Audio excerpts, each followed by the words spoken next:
What's going on YouTube? It's Rochelle Tannen. It's February 18th, 2025. It's around 8:30 p.m. here in Phoenix. Forgive the noise. That's my AC. It's kind of warm here in Phoenix. Happy Valentine's Day to those who celebrated last weekend. My weekend was productive, but I don't have a Valentine. So with Valentine's Day passing, I want to do another installment of the Jenkins. I believe this is our third video. Um, I thought it was befitting. Most of you should know that Stephanie uploaded on TikTok about the new baby, and then she did. I guess a lot of the people are calling it rage baiting. I swear, some of these terms I've never heard of before. I'm learning so much. Um, and she posted a video to the effect of how she had to make breakfast for Andrew. If it's not something he likes, he won't eat it and he'll blame her or the kids. Made another video saying that was just rage baited, it was strategic, blah, blah, blah. I gave this subject a lot of thought. Over the years, I've been told I need to get a man. That's why you don't have a man, this and that and the third. When I look at Stephanie and I think about when I was 28 and all the Andrews of that time and the Andrews now, I've always wondered, is this what having a man is? Now, I watched a lot of videos of people feeling sorry for her when she made the video about cooking breakfast and she was crying. Maybe it's because I'm older. I have posted on one channel I really like. Her name is Radiant Brit. If you don't check out her work, you should. And I had posted, just because someone cries doesn't make them sincere. And that joker really acts like that. Um, I've always wondered, is that what it takes to have a man? Particularly a black man. Because if that's the case, I've had an Andrew, I've dated an Andrew in some respect or another. And it doesn't mesh well with a woman like me. I don't understand why he doesn't work, why he's so lazy. He has an excuse for everything, but that's a lot of Negro men. It's a lot of men in general these days. Um, I feel to each his own. If she says that's her man, and it's the way she says it. I've heard a lot of women, my man, but he does absolutely nothing for her. In my opinion, the breakfast video, oh, that shit's real. If he doesn't get what he wants, he throws a tantrum. And he is that sorry as people are saying. But I thought about this, you guys are gonna make me do it, but I'm gonna have to defend Andrew on some front though. Because men only do what you allow. And when she shed those tears, and black women, we know there's a term that I've heard black women use when white girls cry called white girl tears. That's what those were. And I can understand everyone saying how shitty Andrew is, but she's just as shitty. She was shitty before she met him. Women like her are shitty. She had the two kids by her ex, and we all know his background. She was willing to move her two children out of her mother's home into some man's house she barely knows, has her children uncomfortable, and to me, she looks like she's on drugs. Both of them look like they're on drugs. She sits here and talks all this mess about how great these children are and whatnot. See, a lot of these young chicks, they really tickle me because they're not really good at looking at elders. They kind of, I guess, the way they were raised, and I get it. They kind of think certain things will never happen to them. And when they look at older people, I think they think we were born in our 40s. No. Give it a few more years, Stephanie. You won't be saying that nigga's your man. If CPS don't take those children away. Because again, she's just as shitty as he is. I don't care about her tears. We're living in a time where if women shed enough tears, it automatically makes it true. Now, let me say, I am against DV, against men, women, children, all together. And when I see people post things like about Stephanie, about her being mentally abused and all this other nonsense, it waters down women that out here that are held captive by their husbands, boyfriends, baby daddy, whoever.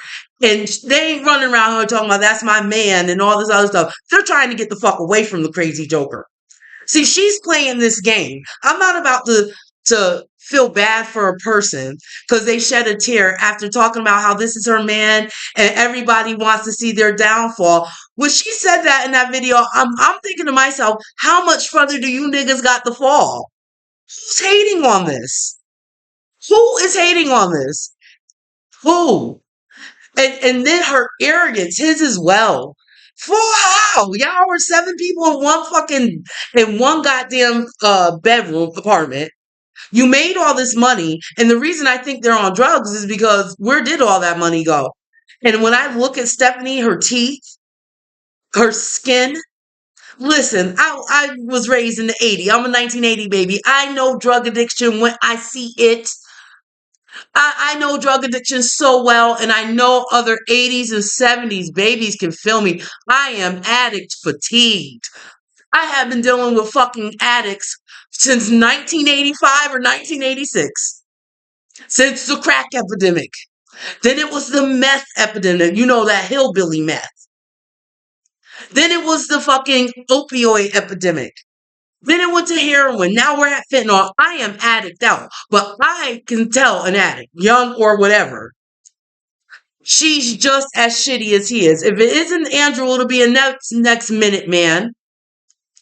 And I've seen videos where people are now saying that they weren't married. I said that on my first video. So I know black men. And a good 80 to 90%, I swear to God, of black men out here are like Andrew on some level. And at 28, even I'll give it even 34, 35 in a woman's life. You want a nest, you want a relationship, and you're willing to look past the bullshit because you feel you have time, which time is promised to no one, but you feel you have time. Or you feel you can change him. Or if you do better as a woman, he'll do better. That's not these niggas. They just get worse with age. A lot of them. But she's just as grimy. I said in my past video, all these people are trifling. Everyone involved. And I mean all the baby mamas' friends. I feel so bad for all these children, or a lot of these children being raised by 80s and 90s people. And some of the 70s too, because y'all are nuts too. These poor kids do not stand a chance out here. And I said it when I first talked about Resilient Jenkins. I've been a kid that lived in a room with several siblings and step siblings. It's not fun. And I can get with parents who do it for a reason, if they're saving for a house, or let's say they were in that one bedroom, they got that TikTok money moved out. I could see that if it has a point. What bugs me about both these people, they feel they're too good to work. And see, a lot of the people in their 20s right now and 30s, they don't want to get this. You can be young without money, but you fucking can't grow old without it. And time is an illusion. It's a blink of an eye. These people seem to talk, and it's not just Andrew and Stephanie. I've mentioned Tofia. I've mentioned these type of people I see in my everyday life. What you do now is going to impact when you're in your 50s and 60s. You better believe it. And in Stephanie's case, she's still in her 20s. It's going to impact your 40s and things. And again, I don't feel bad for women, no matter what they're going through, when they're talking about this, my man, my man, my man, my man. So put up with your man shit. And then for her to get up here, and you know what? I can't, I want to see if TikTok's kept and whatnot. I am going to venture over to TikTok because I look at it like this. Number one, TikTok has some hilarious shit posted. People are crazy. And number two, I found myself in the last 2 or 3 years, I really admire the TikTok audience.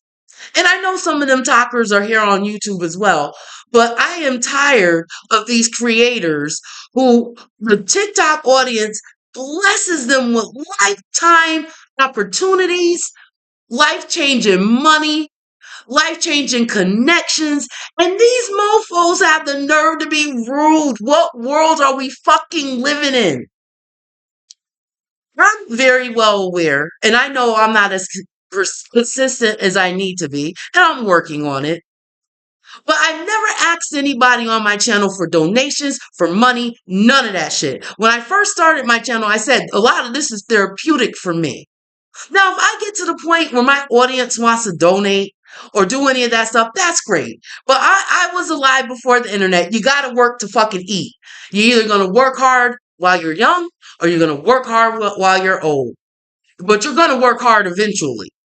When I look at Andrew and Stephanie and people like them, I think to myself, wow, these people are really idiots because what they don't seem to understand is that these kids aren't going to stay 2 and 3 and little forever. And even being little people, they eat and need clean space and all that. Wait till these kids are about 7, 8, 9, 10. What you gonna do then? I assure you she'll be singing a different tune. Because again, and this is why I didn't fall for her tears, she was warned. See, a lot of you other ethnicities get with these black men and seem to think black women are just bitching and pissing and moaning all the time. But it's not like that. Some of these men, you're not, no matter how good of a woman you are, they're gonna be who they are. And she was warned with this Negro. Because I noticed in most of the videos I watched from Portland, most of all of the people involved that said how small Portland is. So she knew what time it was before she had at least the second baby, the girl she just had. But time will tell. Me personally, I'm on a Love Stinks campaign. Shout out to the wedding singer. I feel I need to focus on my life, my finances and things because I know where I want to be in the next few years. I stopped making goals and started making plans, guys. But on that note, I'm not going to let this run too long. This is Rochelle Tannen, and I'll be back with another video very soon. I'm out.